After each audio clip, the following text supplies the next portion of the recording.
for a start, it's already there. So when the contractors are going there, or when the houses are first built, or where people need to go and have a look, you have a way to define it.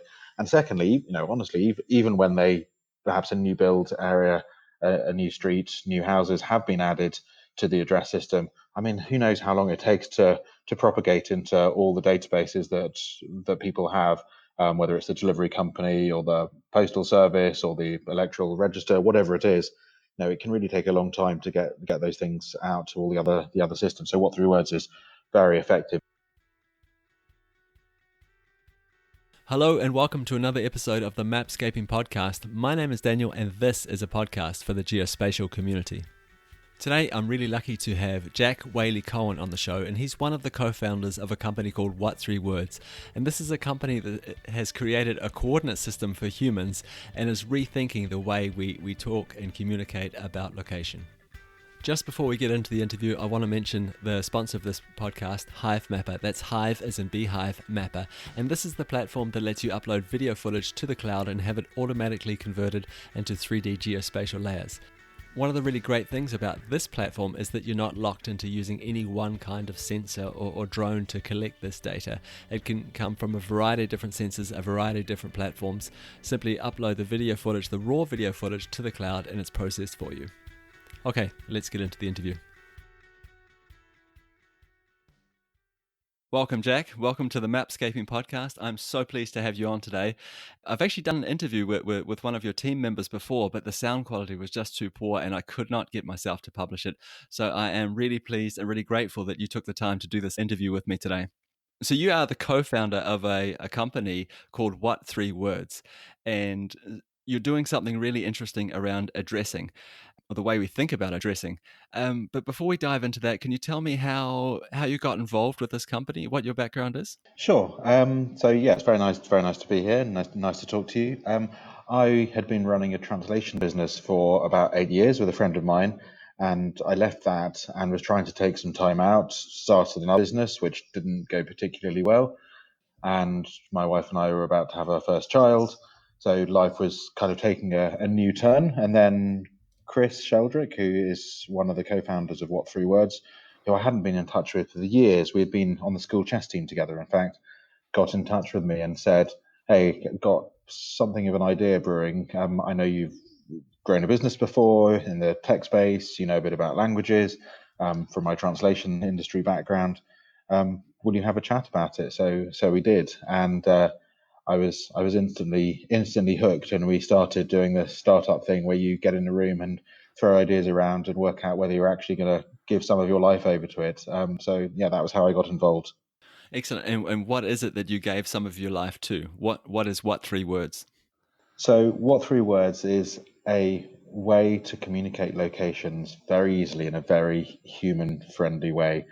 We essentially take latitude, longitude coordinates, which are not human friendly at all, and we add a layer of words to make them very easy to communicate. So we have split the entire world into a massive grid of 3 meter by 3 meter squares. There are 57 trillion of those squares covering the land and sea of the entire planet. And to each one of those squares, we've assigned, pre-allocated an address, which is simply made up of 3 words from the English language. And in fact, we've subsequently done it now in over 37 other languages as well.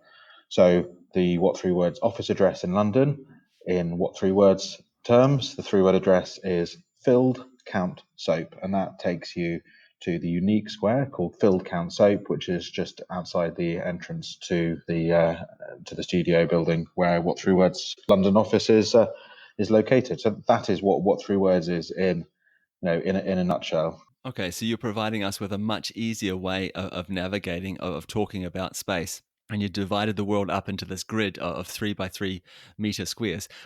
Why did you choose 3 by 3? Why not 4 by 4, 5 by 5, something like that? Funnily enough, I was digging up some old emails the other day because I was doing a talk to some people at the company on sort of What3Words origin story, and going into perhaps more detail than I normally would, but it felt quite interesting. We discussed all of these things. We were thinking, should we use 2 words or 4 words or 3 meters, 4 meters, 5 meters, and there were all sorts of payoffs. In the end, the very best balance we could find was three words, 3 meters by 3 meters. We contemplated other variations, but there were pros and cons to them all. But there's something about the neatness of the 3 meter squares and the three words. The three words is an interesting one because it is a number of pieces of information, three units of information that it's well established through all sorts of scientific tests that humans can hold that amount of information very, very accurately in their short-term memory. And 3 meters by 3 meters is also an amount of space that is practical for most purposes, and also is at the limits of the precision that a standard mobile device's GPS will help you with anyway.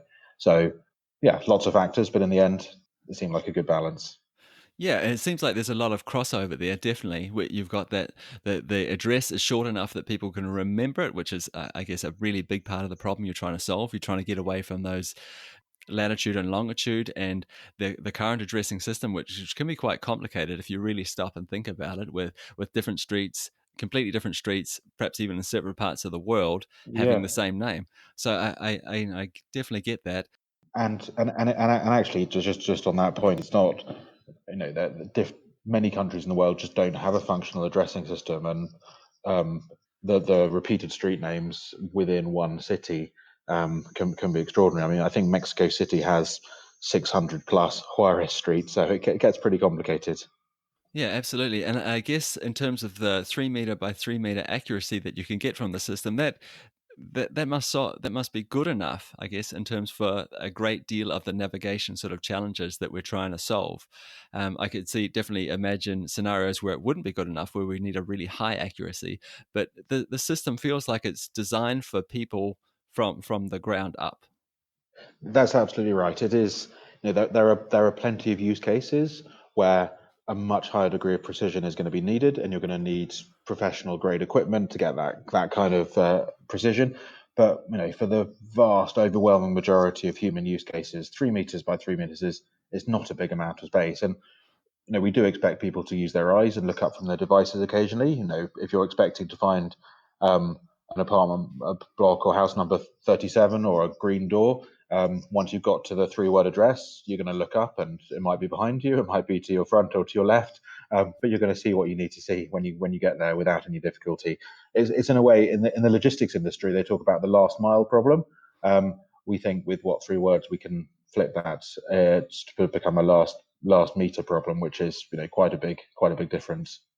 Okay, so I guess we've talked a little bit now about the system itself. It's designed based on this 3 meter by 3 meter grid. Every square in that grid has three words that identify that, and this is very human understandable and makes it easier for us to navigate. Can you give us some examples of some use cases of people using this in the wild? Sure, there's some very good use cases that we see in the UK at the moment and in other countries, but I'll focus on the UK, where the emergency services in the UK, which is very fragmented. There are many separate organisations working together to a greater or lesser extent, but a very large number of the UK emergency services have started asking the people in their constituencies, as it were, in their counties, to be ready to give a three-word address if they call in an emergency situation. And there are times where that's not needed, or times where other technology is more useful. But we're hearing on a daily basis, certainly several times a week, real live examples of people who are contacting emergency services, reporting issues, where the most useful way in their particular circumstance to communicate their location is using a three-word address. So that's a really powerful and interesting use case, and it really captures the imagination, and saves people's lives in real examples.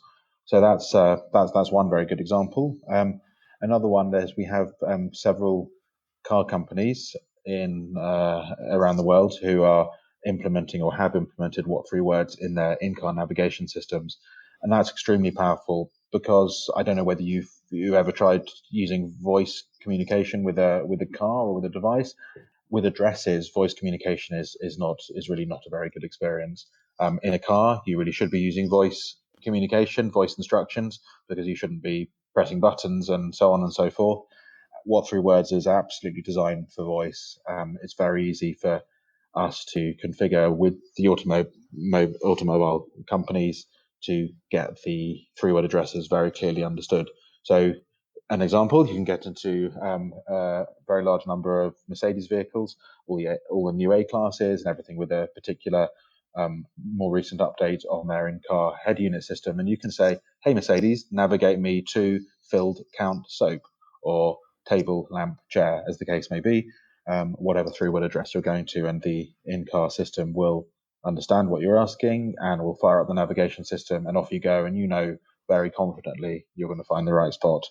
I'm glad you mentioned that about voice and gave some examples around that, because that's one of the first things I thought of when I saw the system. I thought, wow, here's a human system designed for us humans, and it seems to be designed for voice because it's so easy to see, Correct. to say. Correct. And what three words is really at its best and designed for any communication of location that involves people. If machines are talking to machines, fine. It's better, use 25 digits of decimal places for lat long, and the machines will handle that just fine. But the minute a person gets involved, you've got to make it easier. And humans to devices, humans to machines via voice is so massively on the increase at the moment, and it feels that we're in a good place, that what three words is absolutely designed for and optimized and further optimizable for really good human to machine voice communication.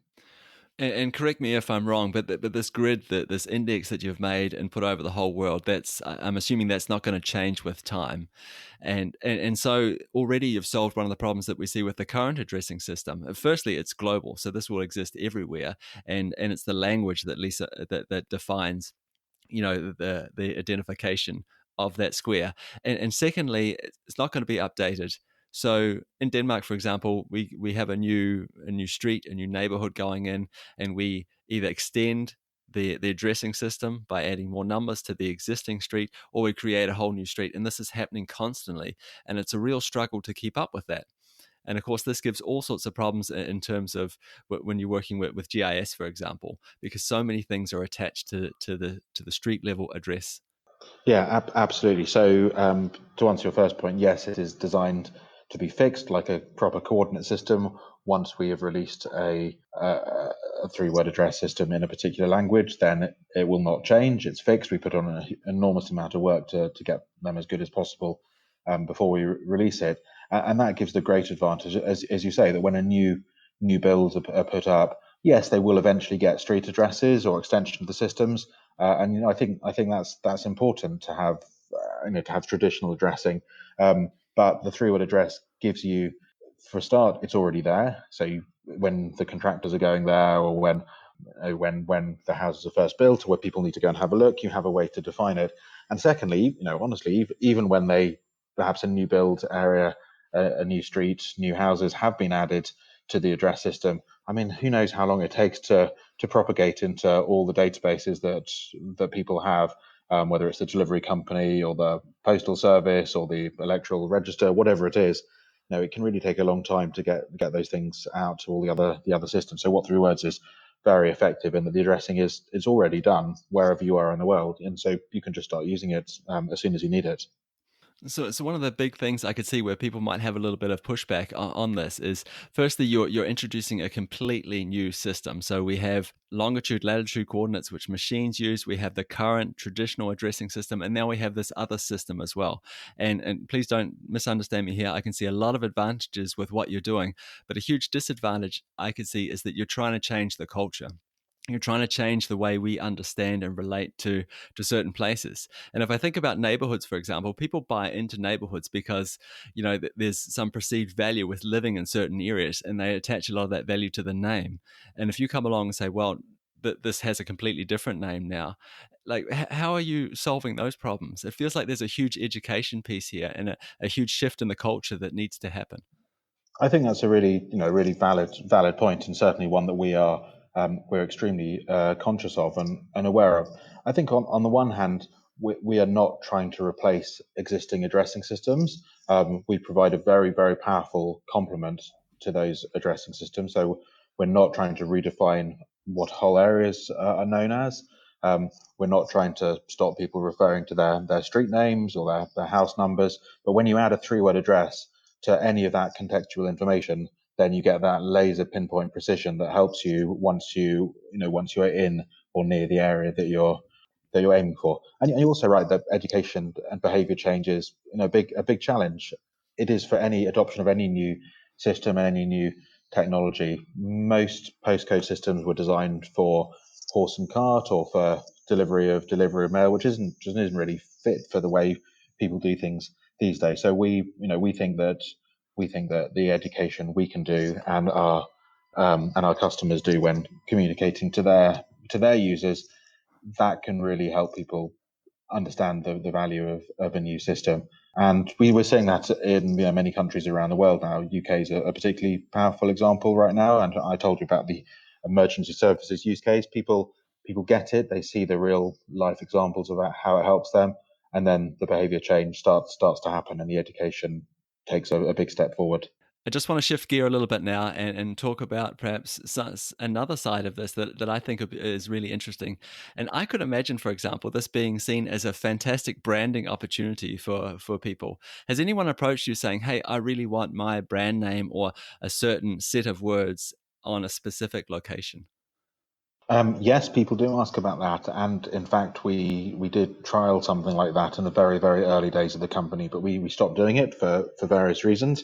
Um, One, principally, is that it does not provide a fixed system that works the same in every device or every implementation around the world. We think of what three words like a coordinate system, and coordinate systems shouldn't change. Something we haven't mentioned so far, which is relevant to this question, is that the whole what through word system actually functions completely offline. It doesn't require a connection to the what through word servers. So from that perspective, it's really important for the integrity of the system that nothing changes and that it is fixed. There are other reasons why we are not looking at customization. Another one is to do with the voice communication. As soon as you start customizing and changing names, you start getting into very quickly the problems that traditional address systems have with voice communication, where we can't control the inputs, we can't optimize because we just don't know what people are going to be saying. So while we acknowledge that people are interested in it, it's not really a direction we're looking to go in for the right now. I'm really glad you mentioned the offline capabilities of this, because this is a function, I'm assuming anyway, of it being a fixed coordinate system, much in the same way we can use any other machine coordinate system offline as well. But this would not be possible with the traditional addressing, simply because we have to update it constantly. So that's a really good Correct. point. So if the internet has taught me anything, it's that the network effect is the killer app. The network effect, the more people use it, the more powerful the service or the good becomes. So what are you doing? How are you spreading this out? How are you creating those integrations? How are you making it so I can use this in other services and perhaps the devices that I'm using today? Yeah, good question, and very perceptive and accurate point, and it's absolutely how we see our business. The network effect is something that we're trying to stimulate, and one of the key ways we do that is by giving what three words context. It's all very well saying isn't what three words an interesting system, but people need to understand how and where they can use it. So a lot of the time we spend is working with businesses who have location based requirements, for example, deliveries or travel businesses where people are trying to find things. We've talked a bit about the car companies. So getting people from one place to another place, getting things from one place to another place.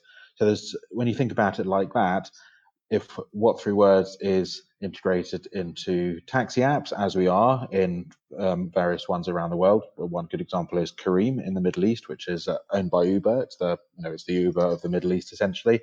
Um, that becomes a context to use what three words if you're going to visit another city and the hotel you're going to has its three-word address on its contact page or within the booking confirmation, then you start using it that way and you start sharing that with people within our own apps and our own website. We are increasingly working on encouraging people to understand the system, to find three-word address locations, to save them, and to start sharing them with their friends or their contacts. So we've got all sorts of ways and ideas that we work on every day to try and stimulate this network effect. So, a lot of the listeners of this podcast will be somehow involved in the geospatial industry. Perhaps they'll be practitioners of geographic information systems. How can they use this? Is there any integrations that mean that I can just drag this onto my map and start using it today? And what would that use look like? Will I get a grid? Will I get, will there be labels all over the world? What will it look like? Yeah, absolutely. There is. I mean, I'll answer the question first of all. To tell you a very small, funny sort of early recollection from the business. We were when we first built What Three Words, and we were trying to get people to use it. We had people saying, "Oh, do you have any integrations with Esri?" And we said, "What's Esri?" Because we didn't come from this world at all. Which it seems inconceivable now not to know what Esri is. And the person would say, they're the biggest GIS company in the world," and we would say, "Hey, what's GIS?" So we were complete outsiders thinking about this in a new way, but we learned very quickly the importance of the ability to integrate What Three Words, and to have it functional within these different GIS systems. So we've had a very good relationship with Esri from pretty soon after we discovered who they were and how important they were. Um, and Jack Dangermond himself is something of a fan of What Three Words, which is very, very flattering and encouraging. We um, so we have a What Three Words locator that can be used in ArcGIS desktop and online. And what that allows you to do, on the one hand, is to search for three-word addresses when you've implemented the locator. But it also means that you can drag on a CSV file of three-word addresses directly with additional information onto your map, plot those points, see in the labels of those points the three-word address and any other information you've included in your CSV, and then apply the usual kind of GIS functions to use heat maps or whatever else it might be that you're looking at. So we have an ArcGIS implementation. We have a QGIS implementation. There are a few others which off the top of my head I can't remember right now, but there's a good range, and we're aware of uh, the importance of that world to What Three Words. In a way, it's a funny one because people from the GIS world are so used to dealing with latitude longitude coordinates that it's a different kind of step for them to get comfortable with three word addresses, to understand that part of their role as GIS professionals is to be able to communicate their findings to, I'm going to use this word cautiously, but normal people, non-GIS people. And that's where What Three Words can help them, even if they're totally comfortable as GIS professionals working with all sorts of coordinate systems. Actually, the benefit of What Three Words is to take that out of the GIS community and make it more usable for your everyday people. So I'd like to shift gears again now and perhaps look out into the future, because we talked about this a little bit before. So we have this static coordinate system, and one of the beautiful things about it is that it won't change over time. So we have this constant reference, which is really important. Gives us a whole lot of advantages. But what does this mean for the future? Because when you have a coordinate system, there's very few coordinate systems that continue to develop over time because they need to be that sort of static reference point. How are you, or what are you developing around the coordinate system that's going to be exciting in the future, or where do you see it going?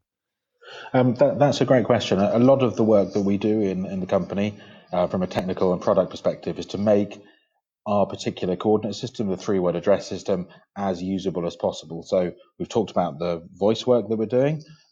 We do a lot of work to make it work across a huge range of different platforms. So we've obviously talked about the GIS plugins that we have.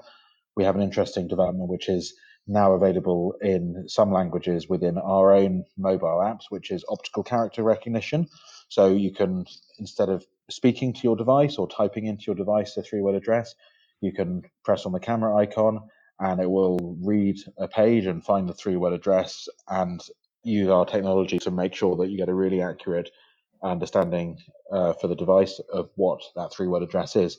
So that again brings What Three Words to life. If you're seeing it in a Lonely Planet guide, for example, then you just scan it in and off you go. And another big part of what we have developed and is a big part of What Three Words being usable is the error detection and error correction system, which is something we can continue to evolve over time. So What Three Words is slightly different to other coordinate systems in that nearby locations are different, in terms of the words that they have to other adjacent locations. What that means is very easy to detect errors, and we can use very interesting features like correcting for within a country or within a specific area to make sure that you're extremely unlikely to accidentally make a mistake.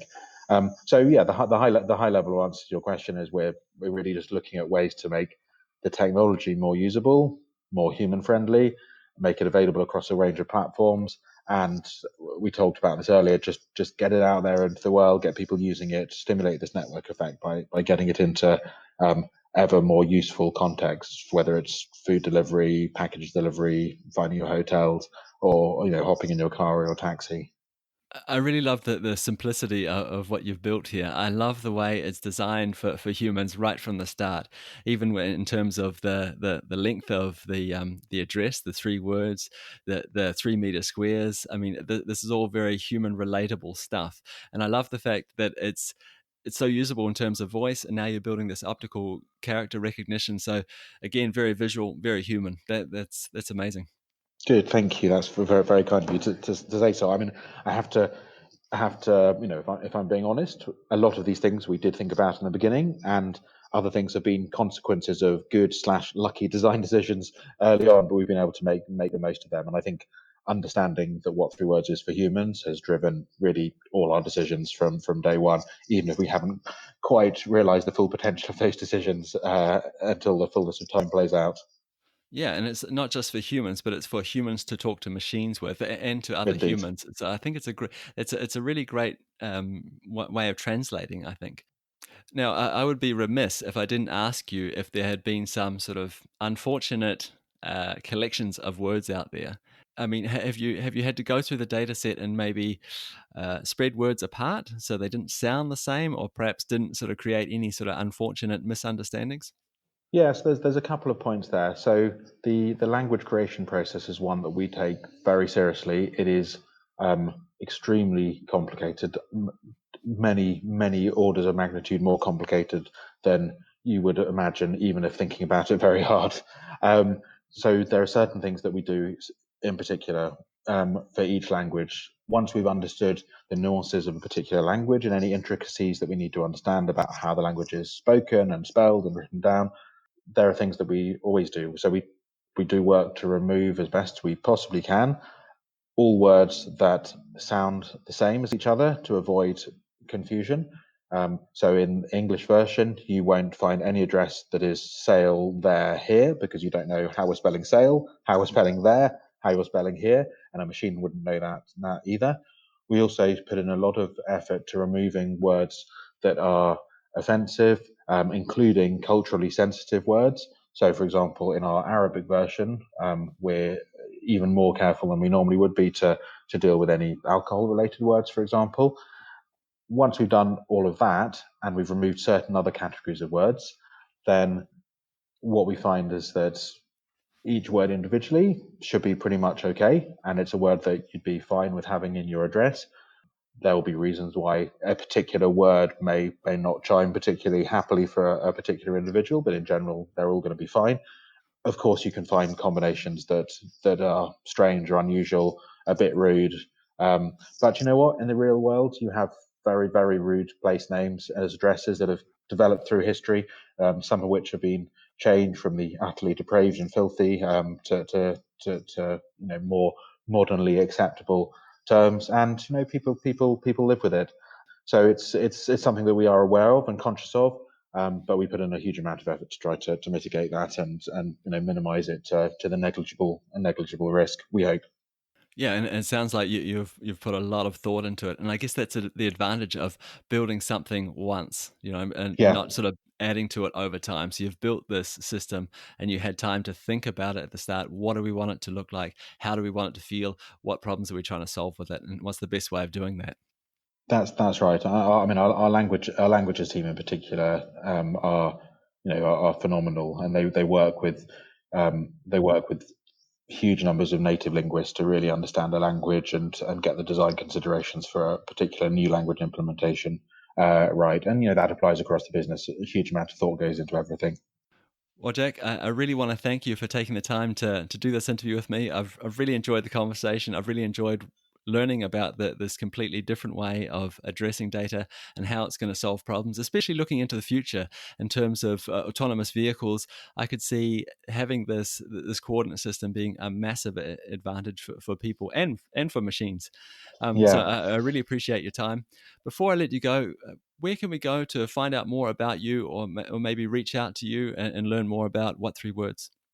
So there's a huge amount of information on our website. You can have a play with the What Three Words map at what3words.com. You can watch some of our lovely videos that help tell the story and explain the use cases.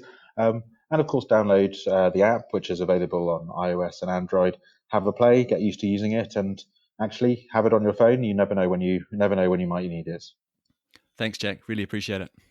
Good. Okay. Thank you very much. At the start of this podcast episode, I mentioned our sponsor, HiveMapper, and I talked about how it was a platform that lets you upload video footage to the cloud, and they would automatically convert that video footage to geospatial data layers that you could then run analysis on. So I didn't talk very much about the kinds of analysis you can do there. Once it's converted, you can do things like object detection, you can do things like change over time, and you can also create view sheds, and that's really great. But I think what's really cool about this platform is that I don't need anything else. I just need that video footage, upload it, and then the data that I need to do these kinds of analysis is either derived from the data I uploaded or is available for me on the platform, and I think that is really, really cool. And that's it for another episode of the Mapscaping podcast. My name is Daniel, and I just want to say that I am so grateful to all the people that are sharing this podcast with their friends. It's really helping to grow the community, and it's helping to spread the word about geospatial. I really, really appreciate it. Thank you. As always, you are more than welcome to reach out to me. If you have any questions or comments about the podcast, I would love to hear them. To do so, you'll find some really useful links in the show notes of this episode. Just click the information button on your podcast app and you'll see a few links there. That's it for me. I'll be back again next week with another geospatial story. We'll talk then. Bye.